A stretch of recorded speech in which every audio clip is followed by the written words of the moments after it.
Hey y'all, welcome back to my channel and welcome back to another meal prep video. So this is another big one. I can't seem to keep food in my house because it seems to disappear overnight.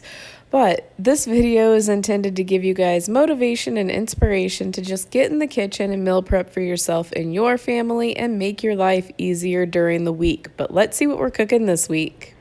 All right, so we are starting out with a delicious breakfast quiche. I wasn't for sure if I was going to give this a try or not because I'm not a breakfast eater, but I did, and it was worth it. So good. So that was the ingredients. I am just cooking up 1 pound of ground Italian sausage, and then while that cooks up, I am going to throw in there, in that bowl, 8 eggs. Those were 8 large eggs. Then I also threw in there, it says ranch seasoning. I used onion seasoning because I didn't have any ranch and I didn't want to take the time to make my own seasoning, to be honest. I also threw in there 1 cup of sour cream, 1.5 cups of cheddar cheese, and then I just gave it a good mix. Once the ground sausage was cooked up, I threw all of that in a baking dish, and I just threw the sausage on the bottom, and then I threw the egg mixture on the top of that, and then I just kind of stirred it around to make sure it was all mixed in well together. Then I baked that at 350 degrees, and I put foil over the top of that. I baked it for around 30 minutes. Then I took it back out, and then I took the foil off, and then I baked it for another around 20-25 minutes, and that's how it turned out. And oh my goodness, you guys, I never would have thought to put like some kind of seasoning packet in the quiche, but that made that quiche have so much flavor. It was delicious. Definitely give it a try. And some of you guys have been asking how I portion mine out. That was 8 servings right there. So next up, I am just going to boil some eggs in my Instant Pot like I always do, put it on sealing, and then I just press the egg button, and once they are done, I throw them in an ice bath for 5 minutes. And then I didn't take the shells off of them this time, but I just threw them in a baggie, and that is a great on-the-go snack. Next up, I am cleaning up some berries because my family has really been into eating berries. So I threw some strawberries, blackberries, and raspberries in a bowl of water with just a little bit of vinegar. I just throw a splash of vinegar in there, and that helps get the bacteria off. And then I like to let them dry a little bit before I actually put them in the container that I'm going to put them in for the fridge. But even when I put them in the container, I like to take a paper towel and just stick that on the top so that way it will help absorb some moisture. And then I'm also going to cut up some radishes. My daughter helped me a ton on this meal prep, so God bless her soul. Thank you so much. But I did the same thing with the radishes. I let them sit in a bath of water with a little bit of vinegar, and then I put a paper towel over it. Then they'll be ready so that way during the week I could have some fried radishes. They kind of turned out kind of like red potatoes. They're so good. Next up, I am just splitting up, that is a 5-pound package of ground beef, and I am just going to split them up into 1 pound increments so that way I can have them for during the week. So 3 pounds I froze, the other 2 pounds I'm going to cook up because that is going to be for a recipe, 2 recipes that I'm going to be making, and I will show you those here in just a little bit. But I'm just going to cook the 2 pounds of meat together, and then I will separate the 2 pounds of meat as I go to use them in my dishes. So that's the 2 pounds that I separated right there. So the first recipe I'm going to make is kind of like a lazy girl lasagna, the best. So I'm just going to use, it's technically pizza sauce, but I'm going to use that as my marinara. I get that at the Dollar Tree. The macros aren't too bad, and the ingredients are clean ingredients. So, I mean, for $1, you can't really go wrong.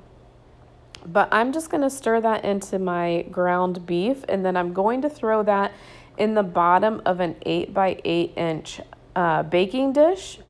And then I've had a couple people ask why I use cottage cheese in my lasagna instead of ricotta cheese. I nor my family like ricotta cheese. That's why I use cottage cheese. But I mean, obviously, you can make any of these dishes any way you want. You can substitute anything. Make it how you and your family like it. But I just threw enough cottage cheese on there just to kind of cover the top of the ground beef. The same thing with the cheese. I did the same thing with the cheese, just enough to cover it. So I used some sharp cheddar cheese as well as just a little bit of mozzarella cheese. And I baked that at 400 degrees just until the top was done and boily. And, you know, if you wanted a little bit more browned at the top, you can cook it to your liking. Next up, I'm cutting up some zucchini because we are going to be making a brand new dish. This is something I kind of created on my own, but I'm going to throw some avocado oil in the bottom of that pan. And then also I'm going to throw in all the zucchini that I diced up, and I'm going to soften up that zucchini. I'm just going to throw a little bit of salt and pepper in there. And once the zucchini is softened up, then I will add the ground beef to that as well. This was delicious. Delicious, you guys. So I did cut up some cilantro as well. Make sure you clean your cilantro very, very well. Then the leftover cilantro I just threw in a bag with a paper towel to absorb the moisture. Then I threw the ground beef in with the zucchini, and I did throw 1 block of cream cheese in the ground beef. So that is 1 block of cream cheese with the ground beef, the zucchini. Now I'm throwing in the cilantro. I'm also going to throw in about half of that red enchilada sauce. I'm going to throw in about half of that can. I'm going to mix that super, super well. And I'm telling you, you guys, I created this because I had made zucchini lasagna before. So I was like, why not try a zucchini enchilada dish? And it was not disappointing. But that's about how much enchilada sauce I used. That was the final product. I'm telling you, you guys, make this dish. It was so good. The creaminess of the cream cheese with the enchilada sauce was delicious. Everybody loved this dish. Next up, we are going to take these chicken breasts and we are going to marinate them. These are all the ingredients that we are going to need. And this marinade is so good. We marinated it for about, I don't know, a couple of hours, and it makes such a huge difference. Not gonna lie, there are definitely times where I'm lazy and I just throw them on the grill with not marinating them, but marinating your meats, your chickens, your pork chops, whatever, does make a huge difference. So in that bowl, I'm throwing in there, actually my daughter, I'm telling you, my daughter was amazing. She helped me so much, but it's 1/4 cup of olive oil, 1/4 cup of fresh lemon juice, garlic minced, a teaspoon of dried oregano, a teaspoon of ground thyme, a 1/2 teaspoon of salt, and a 1/2 teaspoon of pepper. You're just going to stir all of that together. Throw your chicken in a baggie. I just used a Ziploc baggie.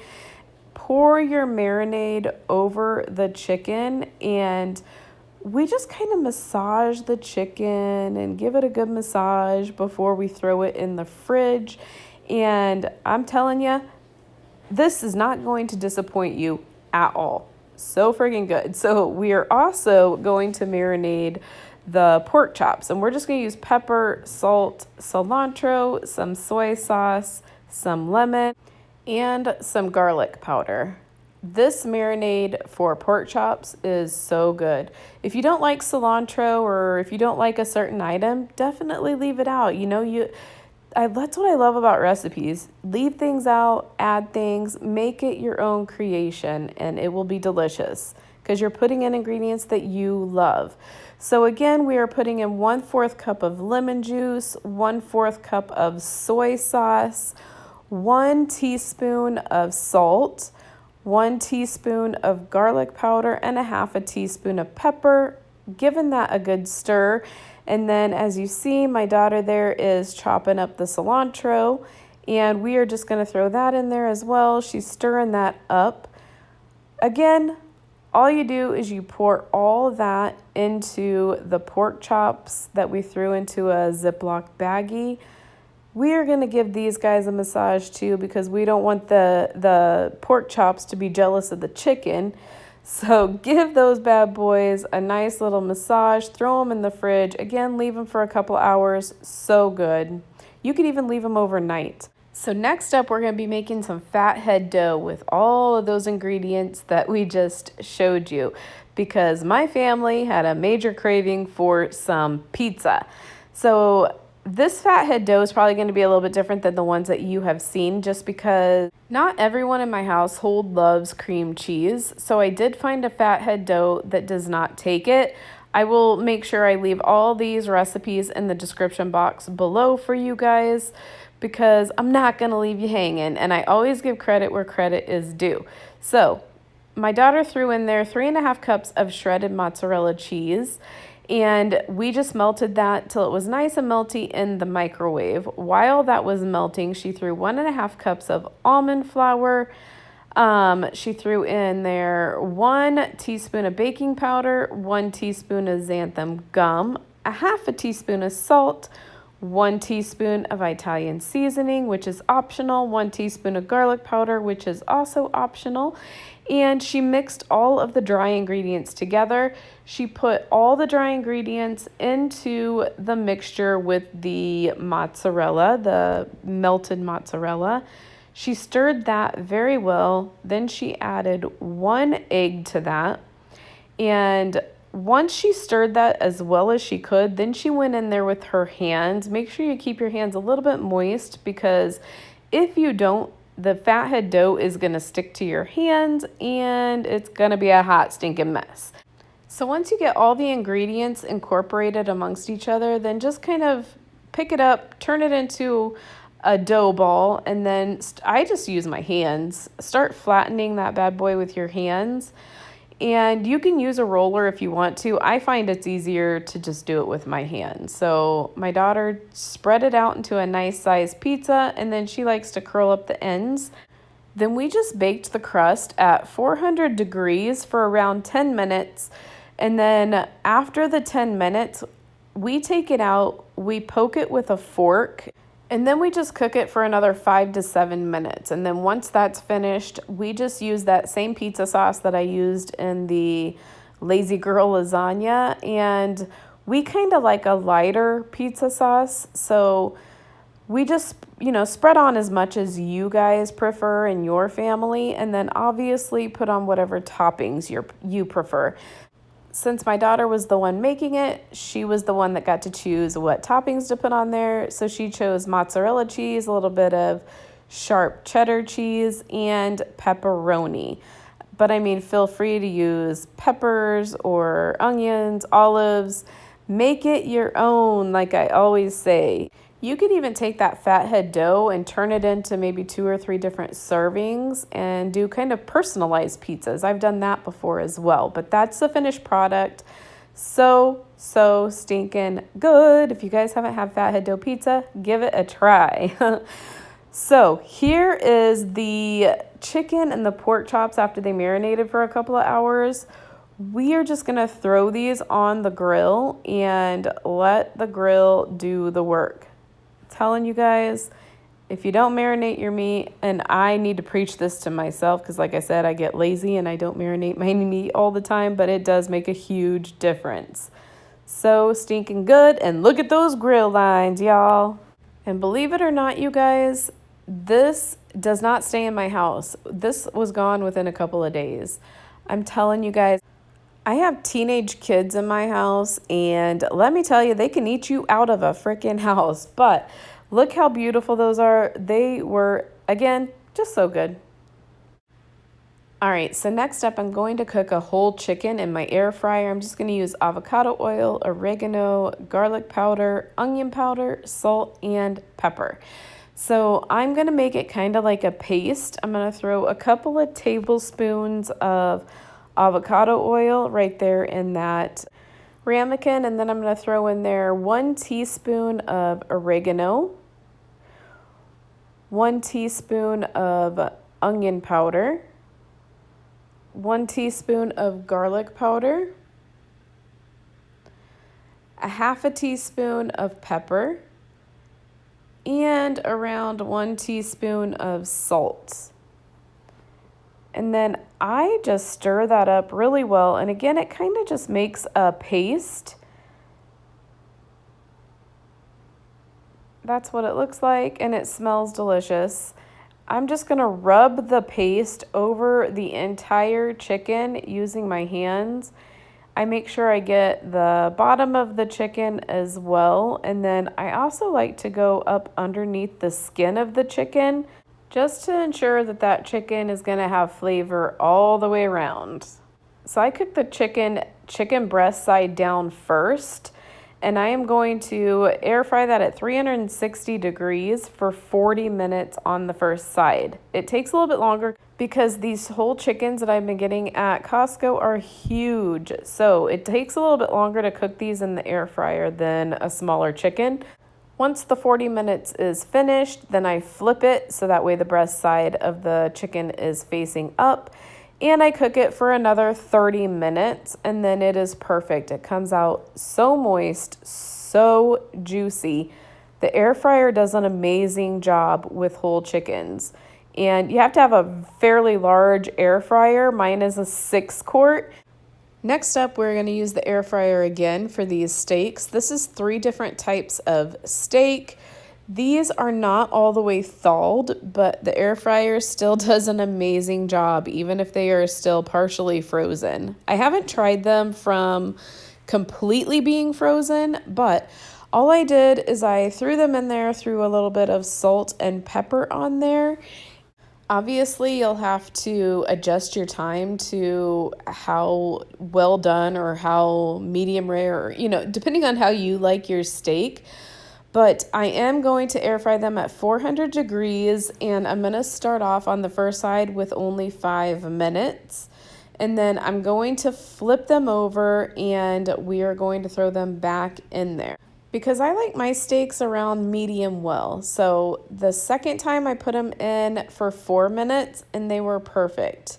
So they were a little bit more red than what I prefer, but by the time you reheat them, they're perfect.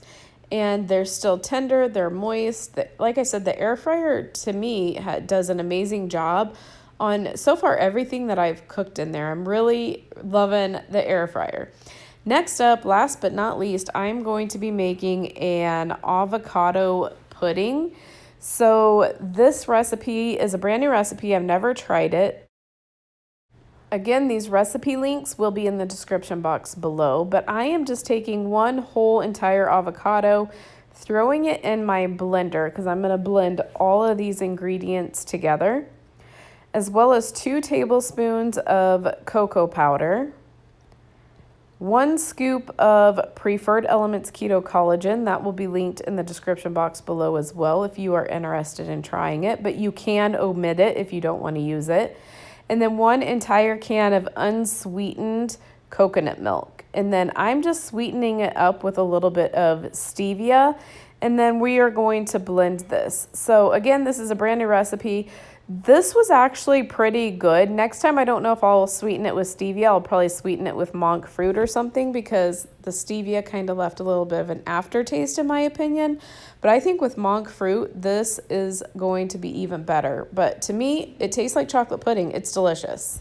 All right, so that concludes this week's meal prep. I hope you guys enjoyed it, and I hope it gave you guys the motivation that I feel like all of us need sometimes to get us in the kitchen and get us meal prepping just to stay on track for the week. If you guys meal prep or if you guys decide to try anything in my meal preps, follow me on Instagram. I'll leave it down in the description box below. Tag me. I love to see what you guys are meal prepping. I love to see what you guys think of some of the meals that I prepare on my channel. Plus, you guys give me ideas when you do that, so I greatly appreciate it when you guys tag me in your posts. Another thing, too, I just want to thank every single one of you guys for coming back to my channel every single week to watch these meal preps. And so much love and support I've been getting from you guys, and I greatly appreciate every single one of you guys. Another thing, too, if you are liking these videos, if you could do me a favor and give them a big, huge thumbs up. Also, if you're not part of the Simply Misty family, go ahead and smash that subscribe button as well, because I would love to have you as part of my YouTube family. Again, thank you so much to each and every one of you guys. I really greatly appreciate all of you. Have an amazing evening. Thank you so much for watching, and don't forget to go out there and make today even better than yesterday, and I will talk to you in my next video.